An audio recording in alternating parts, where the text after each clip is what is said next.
Back in the shell pit today. Here's the way I got the range laid out. It's 106 yards from the end of my tailgate to that far target. You ask why 106? Because I'm too lazy to walk 106 yards and scoot it back 6 yards. I had to move the truck around. Anyways, we're going to be shooting the 308 and the 300 blackout at that range. Then off to the right, you'll see a 50-yard target set up there at the base of that bush. That's for our 22 Magnum, the one I call Pappaw. I'll be shooting 7 different loads, 22 Magnum rounds at it. And then over there in front of the old coal pile is a 25-yard target that I'll be shooting the Browning SA-22 at. Okay, we're going to see what works best in Pappaw today, and I'm going to show you. I know it's not the best lighting, but it's the best I can do. I want to show you what we're going to be shooting. I got me a good crooked stick to point them out with you. This here is a 22. These are all 22 Magnum. Obviously, let's get over that. These are the CCI Maxi Mags. That's a 40 grain bullet. Then we have the Winchester Super X. That's also a 40 grain bullet. Then we have the Fiyoshi, which is, I don't think it says, but I think it's a 40 grain bullet. Then right on top of it, just because I didn't have room on the ammo box, is the Arms Core 40 grain. This is a jacketed hollow point. This, I'm not sure what it is. Jacketed hollow point. Then we have the Winchester Varmint. This is a 30 grain bullet. Then we have the CCI Game Point, which is a jacketed soft point. And then on the end we have the Hornady 22 mag 30 grain VMAX. So we're going to be trying all 7 of these through Pappaw today at 50 yards. We'll see which one Pappaw likes, and then that's the one we'll buy more of. You can see the price differences in these. I picked some of these up at a gun show for $13. This one does not have a price tag on it, and I don't know how long I've had it. Probably since I had my last 22 Magnum. But the price range varies. These were 15 bucks. The Arms Core were 15 bucks. The Fiyoshi is the cheapest of everything up here. And so anyways, there you go. If you shoot 22 Magnum and you see a good deal like $13 for Hornady and the Winchester Varmints, that's a good deal for the time that we're in right now. Last year, these were, any one of these would have been $18 to $20. So, you know, ammo's coming back, price is going down. Buy you a box of 50. If your gun don't like it, stick it in the safe. Next time you get a 22 Magnum, pretty soon you'll build up, you know, a set to try. And then when you sell your 22 Magnum, if you ever do, which would be stupid, but if you ever do sell your 22 Magnum, sell your ammo with it. You know, keep a box out to test in your next one, because one thing I've learned about 22 Magnums is every one of them's different. One of them may love Maxi Mags and may hate everything else up here. One of them may love the 30 grain and hate everything else up here. They're just finicky like that. So we're going to work up these 7. I've got a target set up at 50 yards. Let's get started. We had these 7 different ammos. I tried writing them down and then I shot the wrong one. So I've laid out each box of ammo right where the group it shot. And then I'll tell you what I sighted in with. The first thing I shot was the CCI Maxi Mags, and that's about, this is all at 50 yards, and that's probably an inch group. Then I switched over to CCI Game Points, and you can see all of them are right there. A penny. Oh, Honest Abe, so you know I ain't lying. Honest Abe covers all 5 at 50 yards with a penny. The next group I shot was the Fiyoshi. They look identical to the Game Point. It's the same color box, same color bullet. Honest Abe will cover 4.5 out of 5. One thing I want to point out here is the impact is within a quarter inch of where the impact of those 5 are. I really think it's the same bullet. I can't prove that. I really think it's the same everything. Then we shot the Winchester Varmints, and these are 30 grain. They're real fast. They're lighter, and they have a soft lead tip. These shot that's probably 2 inches across there, maybe 2.5.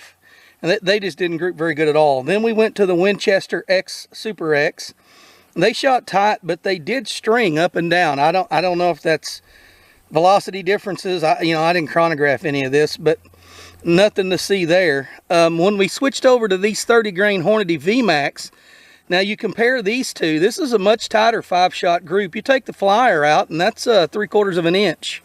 So that's really not bad if you want velocity and you want the VMAX bullet. Then we switched to the arms core. This was the 7th round we tried, and they shot. Take the flyer out, they're all under Abe.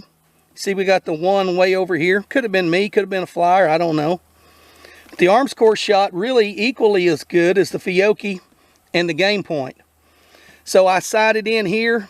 I moved up to start with, and then I kind of walked it in till I got there in the center.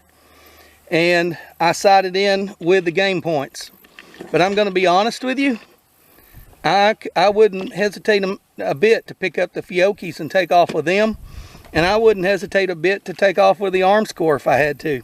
The arms core look uniquely different from every other round we tried, in that they have the lead extends beyond the tip, and it's a kind of a nickel plated looking case. I'm happy with Pappaw. I think Pappaw's a shooter, and that's at 50 yards. You look at these groups, those aren't bad. This is probably a late 80s Redfield 3x9 wide view, low pro. It's get a better scope, might get a better group, I don't know. I'm going to leave it the way it is. I like the way it is. The gun's not in excellent shape. The scope's not in excellent shape, but it's holding at 0. So we'll be hunting with game points, Fiocchis, and maybe even arms core. And all the rest of these will just go back in the try me pile. There you go. There's the little gun we nicknamed Tornado. That's a Browning SA-22. You saw me put a new barrel and a new parts in it, and that went through a tornado and was declared a loss. We got it really cheap, bought some new parts for it, and we started out, when you saw the video, or if you saw the video, I had a really cheap Braska scope on it, and man, it was just junk. The gun shot okay, it was just junk. Well, I had this sight mark halo sight that I had on an AR, and I thought, well, it'd be neat on the 22. Let's see how it does. So I took out this target, set it at 30 yards. I was going to shoot at 25. My first shot, I got a ricochet because the backstop was a little too far away. So I backed it up to 30 yards, and I shot these two groups, these two shots, and I adjusted up and over, and I went too far. So I cut the distance in half, and I shot that 6-shot group that you see there in the middle, and that was with the CCI standard velocity. These usually shoot good in most of the 22s that I've had, but I really like the mini mags, and so I brought a box of mini mags after I got it on paper and got it roughly sighted in at 30 yards. I switched over and shot 10 rounds of the CCI mini mags, and they shot really well.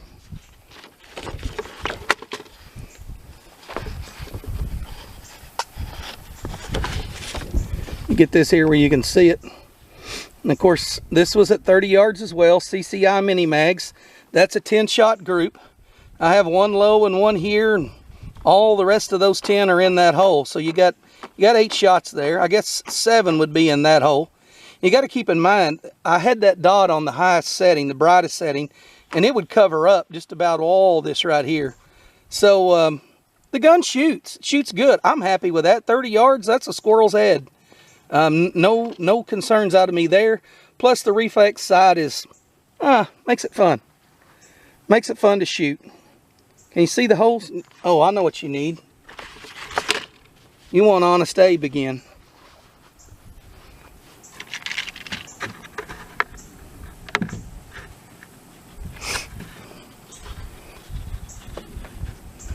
There. We're covering 8 out of 10 with a penny.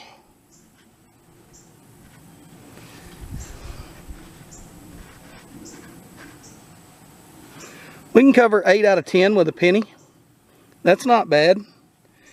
Not for a red dot sight. Anyways, I'm satisfied with that. That'll be a little snake charmer around the house.